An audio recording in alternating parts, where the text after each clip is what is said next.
Merci, bonjour à tous. Déjà, félicitations à vous d'être là, parce qu'un dimanche sur la Côte d'Azur, on pourrait être sur la plage, surtout en juillet. Et donc, vous avez compris que pour avoir des résultats différents des autres, il faut faire des efforts que les autres ne font pas.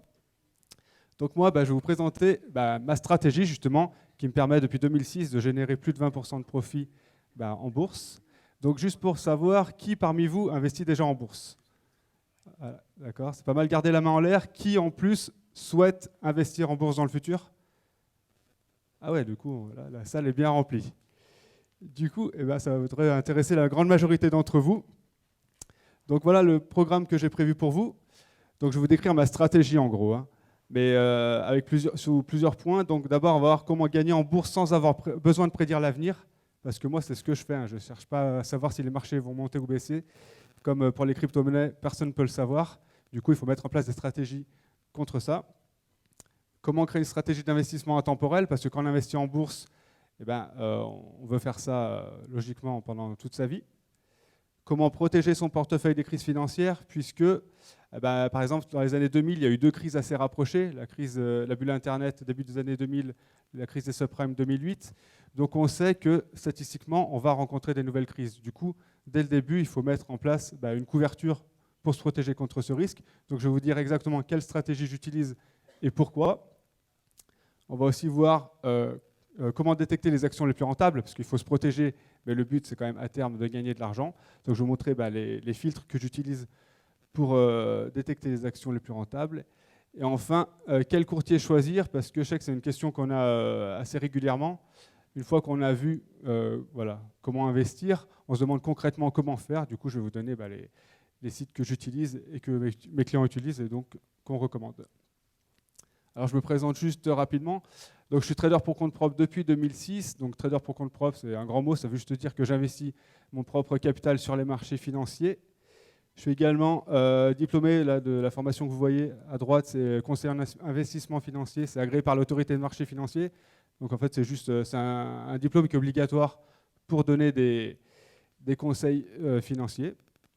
Et je suis spécialiste en swing trading sur actions US. Donc en gros, il y a 3 unités de temps quand on trade. Il y a ce qu'on appelle les scalpers, donc ils font du scalping, c'est-à-dire qu'ils gardent leur position quelques secondes à quelques minutes. Ça, c'est les scalpers. Ensuite, il y a les day traders. Donc comme le nom l'indique, ils achètent et ils revendent toujours dans la journée. Donc la nuit, ils sont sereins, ils n'ont plus de position en cours. Et après, tout ce qui est au-dessus de ça, c'est le swing trading. Donc c'est ce que je fais moi. Et moi, pour vous dire, je garde mes positions plusieurs mois, à voire un an souvent, hein. Et je me suis spécialisé sur les marchés US pour une raison simple, c'est que historiquement, ce sont les marchés les plus rentables, hein. Si vous comparez les rendements des marchés américains avec les marchés français, par exemple, c'est toujours supérieur aux États-Unis. Par contre, c'est souvent similaire, hein. Les années où les marchés américains sont haussiers, les marchés français le sont également, et inversement. Mais on a de bien meilleurs rendements sur les marchés US. Donc là, je vais vous poser une question. Justement, ça rejoint ce que je disais dans la présentation. Qui parmi vous pense qu'on peut prédire l'évolution des marchés? C'est-à-dire dire que dans 6 mois, par exemple, le cours du CAC 40 ou du S&P 500 sera supérieur au cours actuel. Qui pense qu'on peut prédire ça? Donc, qui pense qu'on ne peut pas le prédire? Bon, je suis d'accord avec vous tous. Oui, on ne peut pas le prédire. Si vous regardez les sites d'actualité financière comme BFM Business ou d'autres, souvent, ils ont des analystes qui vous disent des prédictions, mais en fait, ils sont obligés de le faire parce que il faut qu'ils produisent du contenu. Mais dans la pratique, on voit que déjà, vous trouvez toujours une analyse contraire à l'autre, et que si on faisait un historique, on voit qu'ils ont raison une chance sur 2 parce que ça, c'est du pur hasard, hein. Donc ça, il faut bien en avoir conscience.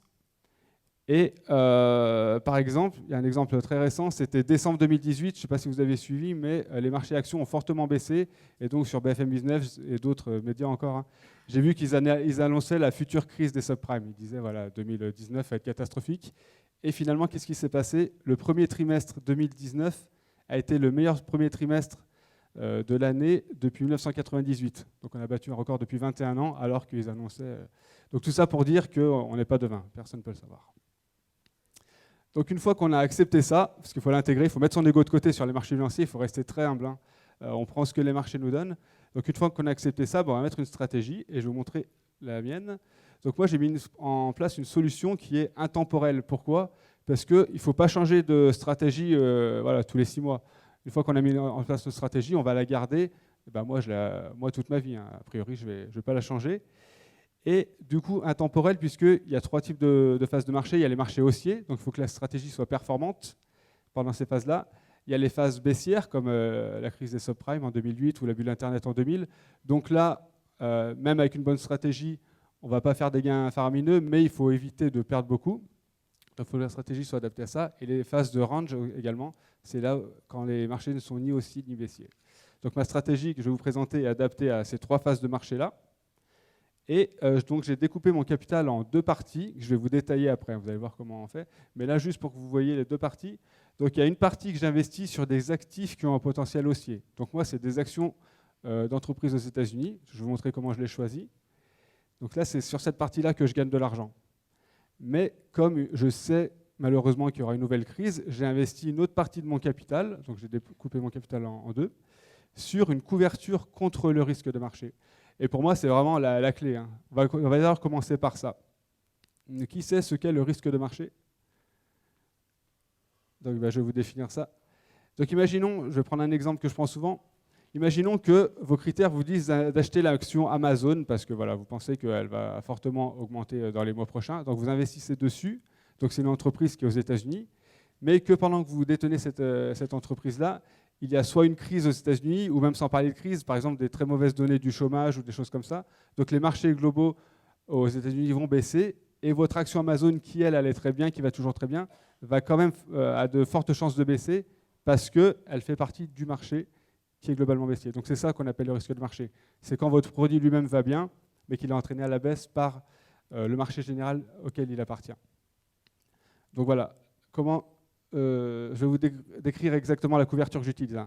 Juste là, je vais vous montrer maintenant le pourcentage que j'attribue à chacune des 2 parties. Vous allez voir que c'est assez simple. Je vais juste vous expliquer le raisonnement que j'ai utilisé pour ça. Regardez cette statistique-là qui est très très importante. C'est l'INSEE qui avait fait ça il y a quelques années. C'est sur les marchés français, mais moi j'ai remarqué sur les marchés américains que c'est similaire. Que si on retire les 40 meilleures journées de cotation du CAC 40 depuis 20 ans, donc ça fait en moyenne 2 jours par an seulement, eh bien en gros la performance passe de 10% à 1,6, c'est-à-dire qu'en gros 90% de la performance annuelle se fait sur 2 journées par an, 2 journées de bourse par an. Et ça c'est énorme, hein. Sauf que malheureusement on ne sait pas quand vont arriver ces 2 journées. Par exemple là mon portefeuille il y a plus 22% depuis le début de l'année, peut-être que ces 2 journées-là sont déjà passées, je n'en sais rien. Mais en tout cas on ne sait pas quand elles vont arriver. Du coup, quand on intègre ça, on se dit qu'il faut être investi, donc la ligne verte, en permanence sur les actions. Donc je suis en permanence investi sur les actions. Et pareil pour la couverture, donc la ligne rouge, je ne sais pas, personne ne sait d'ailleurs quand va arriver la prochaine crise. Du coup, je suis également investi en permanence sur la couverture. Donc je suis en permanence sur les 2. Et pour simplifier, j'ai attribué un pourcentage très très simple. Je suis investi 50% sur les actions et 50% sur la couverture, en permanence.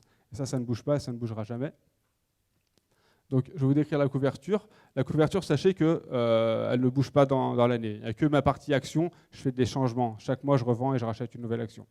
Mais la couverture que je vais vous présenter maintenant, c'est la même chaque année. Donc, tout à l'heure, je parlais pendant la pause avec un intervenant, je ne sais plus où il est, mais il me parlait qu'il y avait l'or comme couverture. Effectivement, l'or peut être considéré comme une couverture, puisque, comme tu disais Jean-Marie, l'or, c'est comme les crypto-monnaies, comme il y a une quantité physique qui est limitée, le cours ne peut pas s'effondrer. Donc ça pourrait être une couverture. Moi, j'en utilise une autre. Donc c'est la couverture que j'applique sur mon portefeuille, qui sont les obligations d'État à long terme. Donc, comme tu l'as dit encore, les États comme les États-Unis ou la France sont très endettés. Et comme ils ont une très bonne notation, du coup, ils trouvent toujours des investisseurs en permanence. Et l'investisseur, ça peut être vous et moi qui le suis également. C'est ce que je fais chaque année. Donc, ils émettent des obligations d'État, c'est-à-dire que, en fait, quand vous achetez l'obligation émise par la France ou les États-Unis, vous devenez une sorte de banque à qui ce pays va emprunter de l'argent. Donc déjà, vous touchez une rémunération pour ça, normal, comme toute banque, mais qui est très faible. Donc, moi, ce n'est pas trop ça qui m'intéresse là-dedans. Ce qui m'intéresse surtout, c'est que c'est une valeur refuge, c'est-à-dire que quand les marchés actions baissent, les obligations montent et vice-versa. C'est surtout ça qui est intéressant. Je vais vous montrer des graphiques, ça va être très très parlant. Donc là, ce que vous voyez, c'est la fameuse crise des subprimes. Donc ça va de début 2008 à début 2010. Donc en rouge, vous avez la courbe du S&P 500. Donc pour ceux qui ne savent pas, c'est l'indice qui regroupe les 500 plus grosses sociétés des États-Unis. Et en bleu, c'est la courbe du TLT, donc qui sont un ETF qui représente les obligations d'État à long terme des États-Unis.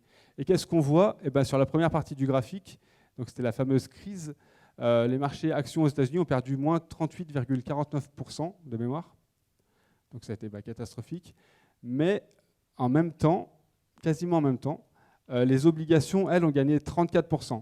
Donc je répète, moins 38% pour les actions, plus 34% pour les obligations. Donc on voit que ça a quasiment compensé toute la perte. Il y a juste un petit truc à prendre en compte. Alors, je pense que vous le voyez bien d'où vous êtes. Vous voyez que quand les marchés actions se sont écroulés, les obligations ont mis un petit temps à réagir. Ce n'est pas immédiat, ce n'est pas une méthode miracle. Pourquoi il y a ça? Parce que comme c'est une valeur refuge, il y a toujours un temps de, on va dire, de réaction. Parce qu'après coup, on sait que c'était une crise, mais sur le coup, on ne s'en rend pas forcément compte.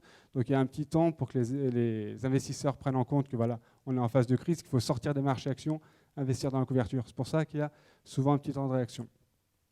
Donc on voit que ça a quasiment compensé toute la perte des actions en 2008. Et en 2009, ce n'est pas une méthode miracle, parce que les actions ont remonté, les obligations sont baissées. Donc voilà, vous voyez que c'est cohérent, mais ce n'est pas une méthode miracle. Je vais vous décrire après pourquoi c'est quand même intéressant d'acheter cette couverture-là. Donc ça, c'était la crise des subprimes. Là, je vais vous montrer une période très très récente. C'est justement ce que je vous disais. En décembre 2018, vous voyez que la courbe en rouge, donc la flèche verte que j'ai mise, c'était le 3 ou 4 décembre 2018 pour mémoire. Ça fait un repère visuel. Et on voit que juste après ça, là, les courbes se sont inversées. Et juste après ça, les marchés actions ont fortement baissé. C'est là justement où certains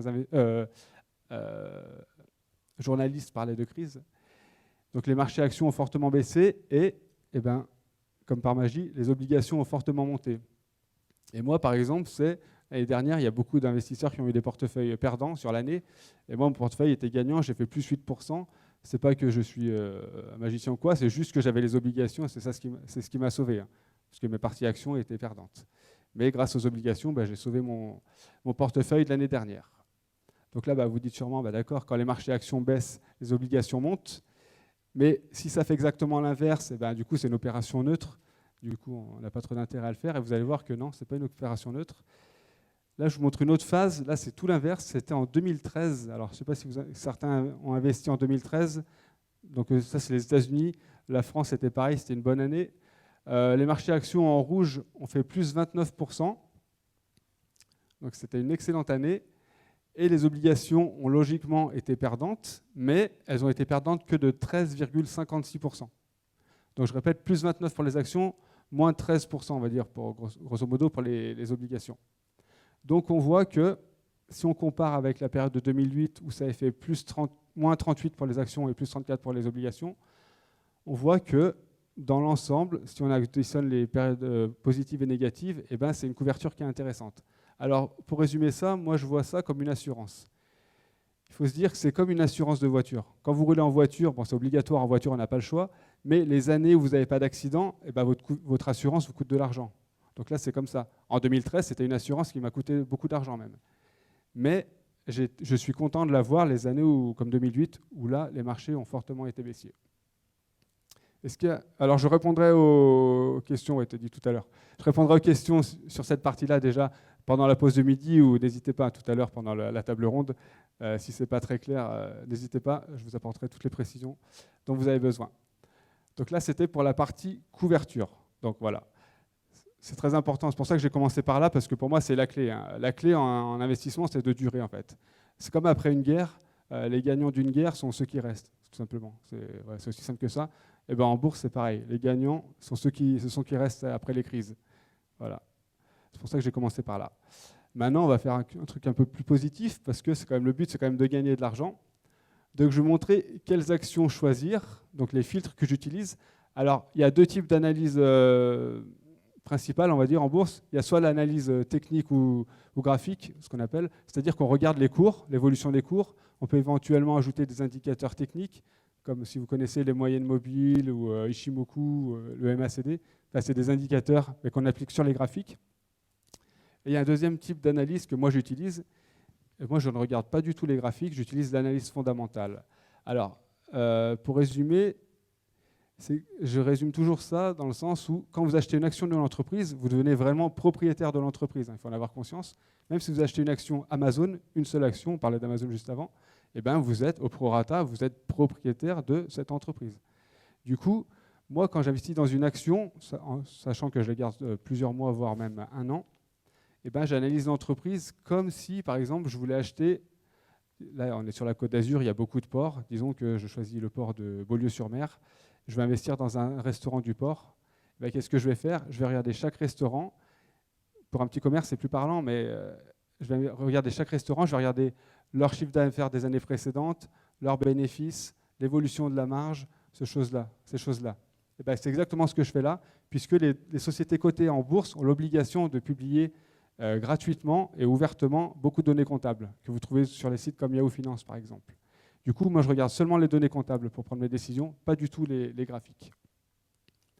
Donc, j'aime bien cette image-là, parce que tous mes filtres-là, je les considère comme on pourrait dire que c'est comme des trémies aux mailles de plus en plus serrées, et je fais passer finalement toutes les actions américaines par ces filtres-là, qui sont de plus en plus stricts, et au final, il ne me reste plus que les pépites sur lesquelles j'investis. En sachant que, malgré toute l'analyse qu'on peut faire, il ne faut jamais mettre tous ses œufs dans le même panier. Même une fois après avoir fait passer toutes les entreprises par les filtres-là, je ne me contente pas de me dire, tiens, l'entreprise, par exemple, PayPal est passée, parce que j'ai du PayPal en ce moment, c'est pour ça que j'y pense, l'entreprise PayPal est passée par tous ces filtres-là, j'investis 100% de mon capital sur PayPal. Je ne jamais faire ça.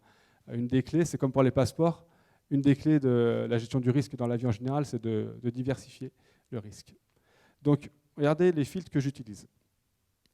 Donc, le premier filtre que j'utilise, c'est je me limite aux 500 sociétés qui composent l'indice S&P 500. Donc, S&P 500, qu'est-ce que c'est? C'est un indice qui est créé par une des 3 plus grosses agences de notation mondiale. Donc, il y a Standard & Poor's qui crée ça, Moody's, Fitch. Et du coup, pour vous dire, Standard & Poor's, ils ont 10 000 salariés dans le monde, dont beaucoup d'auditeurs qui ont un niveau bien plus élevé que le mien. Et ils ont accès à des données que nous, on n'a pas. Et même si nous, on avait accès, je ne pense pas qu'on arriverait à analyser de la même façon qu'eux. Du coup, ils mettent à jour cet indice-là, avec 500 sociétés-là, sachant que ça évolue. Chaque mois, pas chaque mois, mais potentiellement, chaque année, ils font sortir certaines sociétés qui ne vont pas bien, ils les remplacent par d'autres. Du coup, déjà, se limiter à ces 500 sociétés-là, puisque je leur fais confiance, ils ont fait un gros filtre. Alors là, vous dites comment trouver ça. Alors c'est très simple. Tout ce que je vous donne là, c'est disponible gratuitement sur Internet. Vous allez sur Google, vous tapez composition S&P 500 ou SP500 Components en anglais, et vous allez trouver beaucoup de sites qui vont proposer des listes. Vérifiez juste que la liste date de moins d'un mois pour être sûr d'avoir une liste à jour. Donc une fois que je me suis limité j'ai plus que 500 sociétés là, sur les milliers qui sont disponibles précédemment. Là, j'applique un deuxième filtre qui est une stratégie value, le ratio B sur M. Donc là, je vais vous détailler comment calculer ce ratio-là et vous verrez que pareil, vous pouvez le calculer. Vous n'avez pas besoin de prendre d'abonnement payant à des services comme on trouve sur Internet pour ces indicateurs-là. Donc comme je disais, c'est une stratégie value. Alors qu'est-ce que ça veut dire value? En fait, on va calculer un ratio qui va nous permettre de dire si les marchés, donc les marchés, en fait, comment on sait? Le marché, c'est juste le cours de bourse. Donc, si le cours de bourse est surévalué ou sous-évalué par rapport à la valeur réelle de l'entreprise, comme pour un bien immobilier, il y a le prix affiché par le vendeur, et vous, pour faire une bonne affaire, vous allez essayer de trouver un vendeur qui est en train de vendre son bien moins cher que la valeur réelle. Et c'est exactement ce qu'on fait là avec le ratio B sur M. Donc, c'est simplement avec des données comptables. Donc, il faut définir B et M et en fait faire une simple division. Alors, B, c'est la book value. Donc, la traduction, c'est valeur nette comptable en français. Et en fait, on pourrait résumer ça par valeur réelle de l'entreprise. Et comment on calcule ça? Vous prenez les actifs, donc c'est ce que l'entreprise possède, moins ses dettes, donc ce qu'elle doit, et vous vous retrouvez vraiment avec la valeur réelle de l'entreprise. C'est-à-dire, si à l'instant T, l'entreprise décidait de solder toutes ses dettes, qu'est-ce qui lui resterait concrètement? Voilà, donc là, c'est vraiment la valeur réelle de l'entreprise, une fois qu'on a enlevé toutes les dettes. Ensuite, on va calculer M. M, c'est la market value, donc ça c'est encore plus simple, c'est capitalisation boursière. Du coup, c'est la valeur estimée par le marché. Et là, c'est très simple, vous prenez le cours de bourse le plus récent, vous le multipliez par le nombre d'actions en circulation, et vous avez M. Et là aussi, vous allez sur Yahoo Finance, donc vous pouvez même, il existe même en français, il est toujours traduit en français et en anglais, Yahoo Finance. Ensuite, vous tapez le nom de l'entreprise dans le moteur de recherche, et vous allez dans l'onglet statistiques, et c'est là que vous trouverez ça. Et c'est disponible gratuitement, parce que c'est obligatoire pour les sociétés cotées en bourse. Donc une fois qu'on a défini B et M, et bien, comme je vous l'ai dit, on fait une simple division, donc B sur M, et là, on obtient ce fameux ratio. Donc il a deux gros avantages, ce ratio, c'est que comme c'est un ratio, parce que là, comme vous avez compris, vous n'allez pas avoir une valeur en euros ou en dollars, c'est un coefficient. L'avantage d'un coefficient, c'est que vous allez pouvoir comparer toutes les sociétés à armes égales, on va dire, c'est-à-dire que sur les mêmes critères, vous allez comparer une société qui vaut 3 millions et une qui vaut 10 milliards. Donc c'est le premier avantage. Et le deuxième, et c'est même son but principal, c'est de savoir justement si le cours, finalement, c'est assez parlant, si le cours actuel de l'entreprise est cohérent avec la valeur réelle de l'entreprise. Donc une fois que j'ai calculé le ratio pour les 500 sociétés-là, eh bien, je vais les classer par ordre décroissant. Et qu'est-ce qu'on voit là? C'est que si le ratio B sur M est élevé, on en déduit que le prix de l'action est bas par rapport à la valeur réelle du marché, et donc que l'action est sous-évaluée. Donc c'est ces sociétés-là que je vais acheter, la première ligne. Et au contraire, si le ratio B sur M est faible, ça veut dire que le prix de l'action est haut par rapport à la valeur réelle du marché, donc je ne vais surtout pas les acheter. Dans d'autres stratégies, on pourrait faire, si certains d'entre vous connaissent, la vente à découvert, c'est-à-dire qu'on pourrait même vendre ces sociétés-là, et en espérant que le marché va rétablir le vrai prix, et du coup, on la rachètera plus tard plus bas. Donc là, c'est une autre stratégie. Moi, je me concentre, je ne fais pas de vente à découvert, je ne suis jamais short, si ça vous parle, je suis toujours long, c'est-à-dire que je parie toujours à la hausse. Donc moi, je me concentre sur la première ligne. Donc voilà, c'était les deux filtres principaux que j'utilise. Après, il y en a beaucoup d'autres, mais là, déjà avec ça, vous pouvez déjà vous fier là-dessus, vous faites un gros tri, vous limitez énormément le risque. Je répète, ajoutez bien la couverture, 50% du portefeuille sur la couverture. Ensuite, avec ces deux filtres-là, vous réduisez le risque. Et diversifiez-vous toujours. Donc, je vous avais dit que je parlerais des courtiers, puisque après, on se dit concrètement comment je fais pour acheter une action. Donc, si vous avez un compte dans une banque courante, BNP et tout, vous pourriez très bien acheter des actions aux États-Unis par ce biais-là, mais vous allez payer des frais énormes. Hein. Vous allez payer, vous pouvez réduire de 100 avec les courtiers que je vais vous citer maintenant. Donc, il y a deux types de critères principaux pour choisir un courtier, d'après moi. Il y a les critères principaux qui sont vraiment obligatoires. Là, il ne faut pas... Si un des courtiers que vous trouvez sur Internet ne répond pas à ces trois critères-là principaux, je vous déconseille fortement d'aller dessus. Donc, le premier, c'est évident, mais que le courtier propose bien sûr les produits sur lesquels vous voulez investir, c'est évident, mais voilà, tous les courtiers ne proposent pas tous les produits. Le deuxième, c'est que les frais de courtage soient faibles, puisque, comme je vous l'ai dit, si vous passez par une banque classique et par un des trois courtiers que je vous citais après, vous allez réduire par 100 vos frais de courtage. Vous pourrez aller voir sur leur site, il y a des comparaisons. Et c'est très important à prendre en compte, surtout si vous commencez avec un petit capital, les frais de courtage ont un impact encore plus important sur un petit capital. Imaginons que vous achetiez pour 1000 € d'une action. Si vous avez des frais de courtage de 1 $, comme j'ai par exemple chez mon courtier, c'est beaucoup plus facile d'être rapidement rentable que si vous avez 18 € chez Crédit Agricole, par exemple. C'est voire même impossible. C'est-à-dire qu'avec des frais de courtage élevés, même en ayant fait des bons choix d'action, vous pourriez ne pas être rentable. Et ensuite, c'est la fiabilité du courtier, puisque je vous conseille fortement d'aller chez un courtier qui est reconnu, c'est-à-dire qui n'est pas, par exemple, au Panama ou des choses comme ça, puisque c'est... Voilà. Il n'y a pas de... Faut pas faire de généralité, mais vous limitez fortement le risque en allant chez un courtier connu. Puisque même si vous faites des gains en bourse et que vous êtes chez un courtier qui a une mauvaise réputation, vous avez fait des gains en bourse, mais vous avez, au fond de vous, vous dites toujours, est-ce que le jour où je vais retirer mon argent, je vais vraiment le récupérer? Donc voilà, pour moi, là, ces trois critères-là, c'est vraiment indispensable. Il ne faut pas transiger dessus. Et ensuite, j'ai trois critères secondaires. C'est plus du confort, on va dire. C'est à prendre en compte, mais c'est du confort, on va dire. Qu'ils aient un support client réactif, c'est toujours agréable, surtout au début, parce qu'après vous verrez que quand vous aurez commencé, au bout de quelques mois, toutes les questions que vous posiez, vous aurez déjà les réponses. Ensuite, qu'ils envoient l'IFU. Donc l'IFU, c'est si vous êtes résident fiscal français, vous investissez en bourse, vous connaissez. Imprimé fiscal unique, c'est en fait un document qui est envoyé par certains courtiers qui vous facilite votre déclaration d'impôt en France. Donc, s'il l'envoie, ça vous facilite la déclaration. S'il ne l'envoie pas, vous pouvez le faire sans. Ça vous demande un peu plus de temps. Donc là, c'est juste une question de confort. Et enfin, que la plateforme de trading soit facile d'utilisation. Donc voilà les 3 critères secondaires. Donc là, je vais vous proposer 3 courtiers. Alors moi, je n'ai rien à gagner, je ne travaille pas pour eux, mais que j'utilise ou que mes clients utilisent et dont on est très satisfait. Interactive Brokers, moi je suis chez eux, donc c'est un peu le leader mondial. Alors eux, ils répondent à tout, sauf, par exemple, ils n'envoient pas l'IFU. Ou leur support client est soi-disant en français, mais dans la pratique, si vous cliquez sur conseiller clientèle français, ils mettent indisponible. Donc voilà. Ensuite, vous avez Lynx. Et Lynx, en fait, c'est une marque blanche d'Interactive Brokers. C'est-à-dire que vous avez, en fait, quand vous êtes chez Lynx, vous avez un compte chez Interactive Brokers, mais qui est en Europe. Et l'avantage, c'est si vous ne parlez pas très bien français, vous aurez un support client français très réactif. Vous aurez l'IFU également.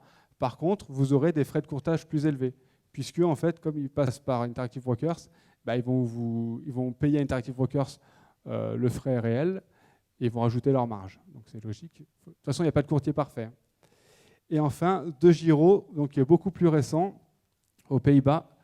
Et pour tout vous dire, moi, si je commençais maintenant, je dirais certainement chez eux, parce que tous mes clients sont très satisfaits. C'est un peu en mode start-up. Hein. Si vous allez sur la plateforme, c'est très simple, c'est épuré. Il n'y a pas plein de chichis qu'on a chez Interactive Brokers qui ne servent pas forcément. Donc voilà pour les choix des courtiers.